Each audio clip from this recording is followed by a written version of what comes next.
There is a strange moment that almost no one talks about. A moment when a belief you have carried for years suddenly feels lighter, not broken, not disproven, just unfamiliar, like walking into your childhood room and realizing your hands no longer fit around the toys. It usually happens in silence. Early morning, soft light slipping through the blinds. You are holding a warm mug, thinking about something you used to be so certain about. And then, without ceremony, you notice that the certainty is gone. Not shattered, just absent. And you wonder when it left. Nietzsche once wrote that people do not let go of beliefs because they are convinced by logic, but because the energy behind those beliefs fades. William James noticed the same pattern. He called it a shift in the will to believe, a subtle redirection of inner attention, but neither of them described it as weakness. They saw it as a psychological transition, the brain quietly recalibrating its identity. You have felt this, the slow drift, the private doubt, the quiet negotiation between who you were and who you are now. It is not dramatic. It is not philosophical fireworks. It is a small psychological weather change, like a drop in barometric pressure. You sense it long before you can explain it. This is the part of belief that no one teaches you. The way motivation, dopamine, and attention silently pull your identity in new directions. The way your brain stops feeding a belief before you consciously decide to abandon it. The way laziness is often just emotional friction, limbic resistance, telling you that the old belief no longer fits the life you are trying to live. And you sit there, trying to understand why you no longer defend the things you once argued for, why the world feels slightly different, even though nothing outward has changed. We are going to walk into that moment together. The moment a belief cracks, not with violence but with a soft internal sigh. And it begins here, right at the edge of that first quiet doubt, the one you were never taught to listen to. Sometimes when we notice our beliefs shifting, it feels comforting to know that someone else has been there too. If this reflection is resonating with you, I would be grateful to share more of these quiet psychological moments together. You can subscribe if you wish, not out of obligation, but simply to stay connected to this slow unraveling of how the mind truly works. And if a part of you feels seen so far, you may leave a small comment saying, "I understand." It helps me know that these thoughts are landing gently where they need to. There is a moment when a belief does not break, but flickers, the way a candle hesitates before going out. You do not plan it. You do not even notice it at first. It arrives quietly, like the soft hum of a refrigerator in the next room, present but easy to ignore. Yet something in you recognizes that a tiny shift has taken place. This is the moment when a belief begins to crack. It is not loud. It is not dramatic. It is subtle enough that you might dismiss it as tiredness or distraction, but it is there, waiting for you to acknowledge it. It often begins with a small mismatch between what you believe and what you experience. A conversation that lingers longer than it should. A sentence in a book that feels heavier than expected. A habit that suddenly feels harder to explain. These are not arguments against your belief. They are atmospheric disturbances, psychological micro-tremors. Your attention catches on them, and for the first time the belief does not immediately reassure you. The mental shortcut you once relied on has lost its ease. Nietzsche spoke about this erosion of certainty as a shift in instinct rather than logic. He believed that our beliefs dissolve when the emotional fuel that supported them runs dry. William James described a similar sensation, calling it the quiet withdrawal of the will to believe. Modern psychology understands this as a dopamine recalibration. When the brain no longer receives emotional or identity-based reward from a belief, it stops investing effort into protecting it. The belief begins to wobble before you ever consciously question it. Most people think belief change happens through debate, knowledge, or new information. But the truth is far more intimate. Beliefs weaken when they stop making you feel like yourself. Identity is the anchor. Once the anchor shifts, the belief drifts, no matter how many times you repeat it to yourself. You may still defend it externally while knowing, internally, that something does not click the way it used to. And yet, this moment is frightening. The brain interprets the crack as a threat, because the belief has lived inside you for so long that losing it feels like losing a piece of your own narrative. So you try to ignore it. You tighten your grip. You pretend nothing has changed. But the crack widens anyway, because the belief is no longer held up by emotion. Without emotional scaffolding, beliefs collapse under their own weight. Still, this is not a failure. It is not intellectual laziness. It is a natural psychological process. Your mind is reorganizing itself to reflect the person you are becoming, not the person you once were. And the first sign of that evolution is the soft, almost invisible moment when certainty goes quiet. This private anxiety rarely looks like panic. It shows up in small hesitations. You start to pause before repeating the belief to others. You soften the way you describe it. You leave room for doubt in your sentences, even though you never used to. These linguistic micro-pauses are your mind creating psychological cushioning, a buffer zone for the possibility that you may no longer stand where you once stood. It feels as if your brain is trying to protect you from your own internal evolution. William James would call this the tension between two selves, the self that believes and the self that is quietly withdrawing belief. Nietzsche would say it is your instincts renegotiating your truths. Modern neuroscience offers another layer. When a belief becomes unstable, the brain experiences limbic friction, the discomfort between old neural pathways and emerging ones. Your attention begins to oscillate. Your identity feels stretched. You sense a quiet dissonance that you cannot put into words. This anxiety is rarely visible from the outside. You may smile, nod, go along with familiar conversations. But inside, there is a subtle ache, not because the belief itself is dying, but because you are grieving the version of yourself who needed it. There is a kind of nostalgia embedded in belief revision. You remember how certain you once felt. You remember the comfort of having an answer. And now you hover in between, neither fully believing nor fully abandoning. It is a psychological limbo, and it drains more energy than you expect. The human mind is wired to avoid this state. Certainty feels safe. Doubt feels exposed. So you try to stabilize the belief again. You revisit old arguments. You search for reassurance. You repeat the familiar lines. But they do not land with the same resonance. They feel recycled, thin, slightly out of tune. This mismatch creates even more internal pressure, because now you are performing a conviction you do not fully feel. Yet the guilt is what surprises you most. Not guilt for being wrong, but guilt for letting go. You feel as though you are betraying your past self, the one who relied on this belief for stability or belonging. No one prepares you for this emotional burden. It is easier to think of belief change as intellectual. But beneath that surface, there is a deeply human fear of disappointing the person you used to be. And so you sit with the tension, quietly, hoping it will resolve itself without forcing you to choose between who you were and who you are becoming. There is a moment, usually after the anxiety settles into a quiet hum, when you begin to sense that something deeper is happening. It no longer feels like simple doubt. It feels like a shift in the architecture of the mind itself. You start to notice patterns that were always there, but never fully visible. The belief that once felt solid now behaves like a shadow moving slightly out of sync with your body. You reach for it, and it does not meet you where it once stood. This is the invisible shift Nietzsche and William James understood long before modern psychology had language for it. Nietzsche believed that every belief rests upon a certain emotional foundation, a kind of instinctive affirmation. When that foundation weakens, the belief dissolves, not through argument but through lack of inner support.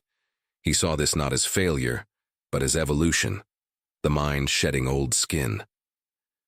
James approached the same idea from another angle. He wrote that belief is not merely a thought, but a choice made by the whole self, especially at the level of attention. When attention redirects, the belief loses its warmth, its vitality. It becomes a relic rather than a guide. Today we can translate these insights into the language of neuroscience. When a belief no longer aligns with your internal reward system, dopamine stops reinforcing the neural pathways that once made it feel meaningful.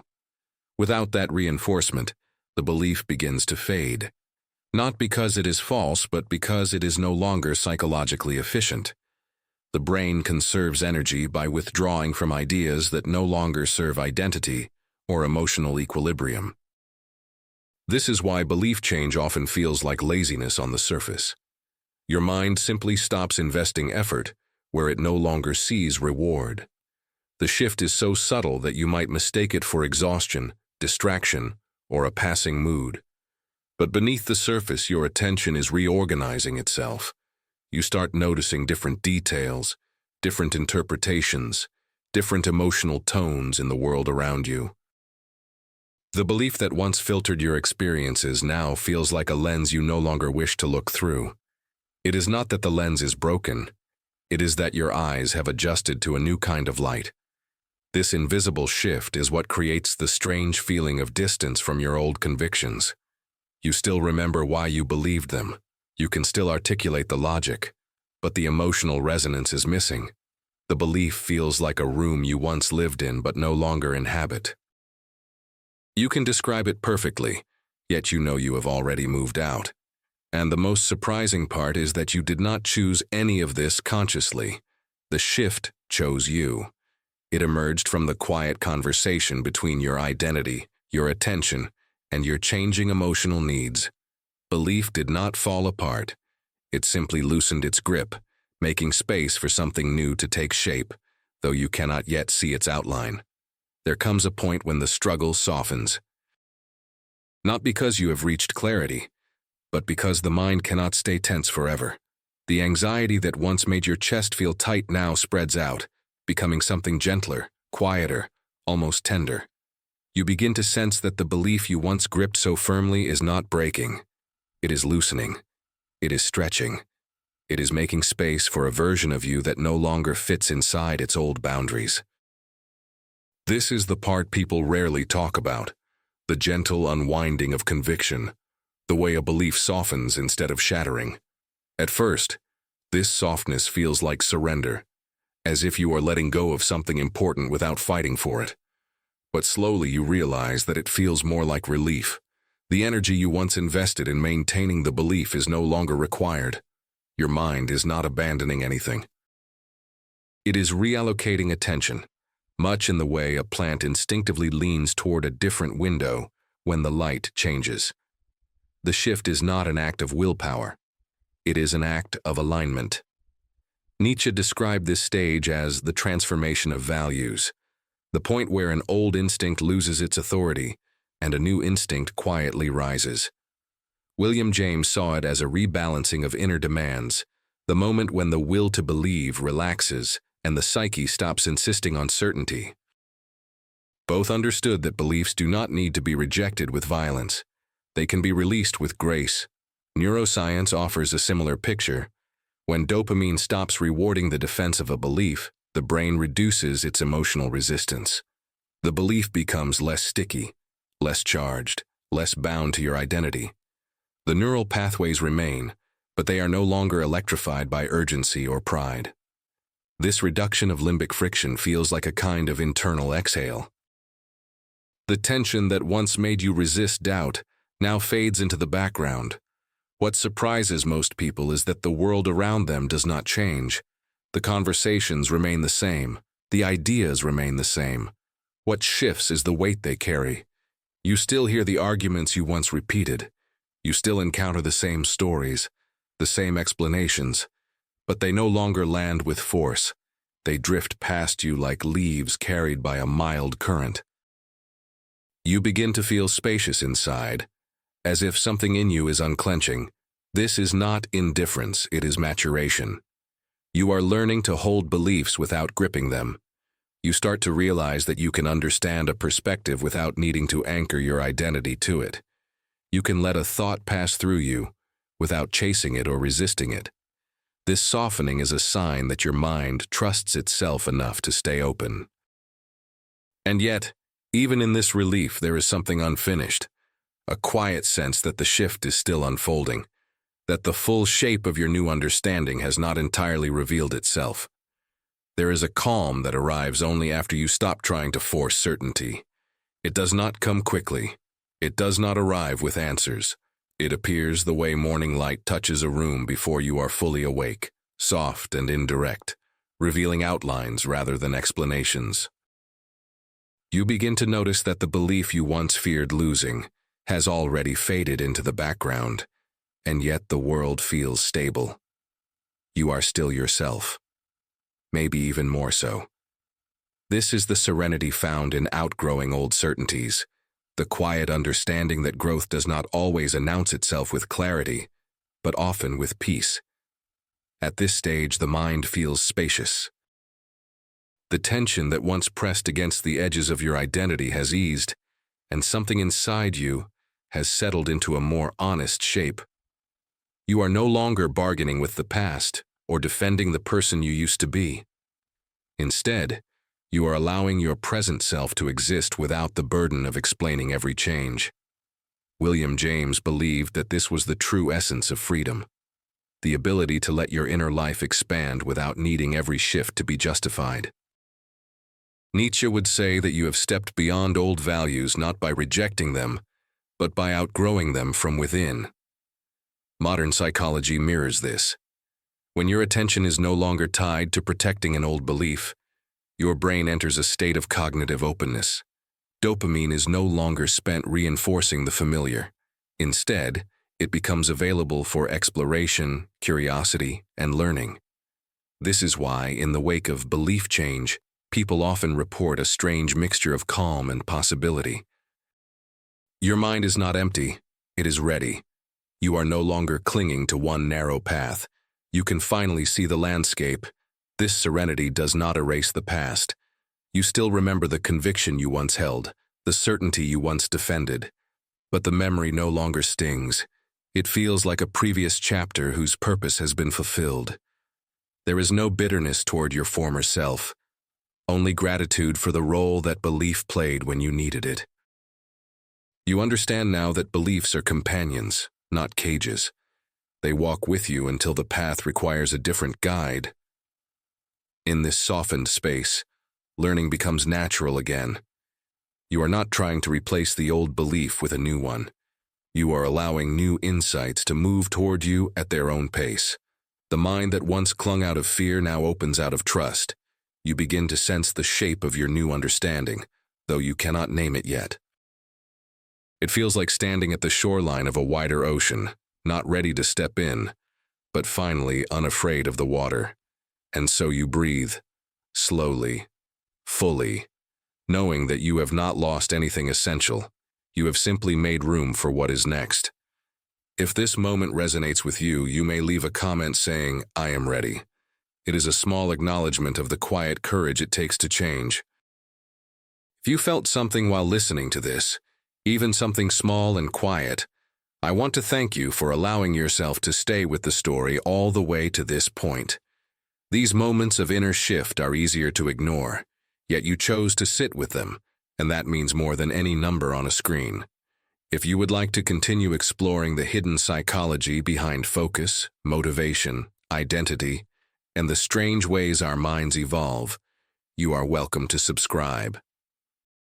Not for productivity, not for pressure, but simply to keep walking through these gentle questions together. And if this video settled softly in you, liking it is just a way of saying the message found a home. When you are ready, you can step into the next video and follow the thread a little further. And if the final reflection spoke to you, you may leave a small comment saying, "I receive." It is a simple way to honor the shift already happening within you.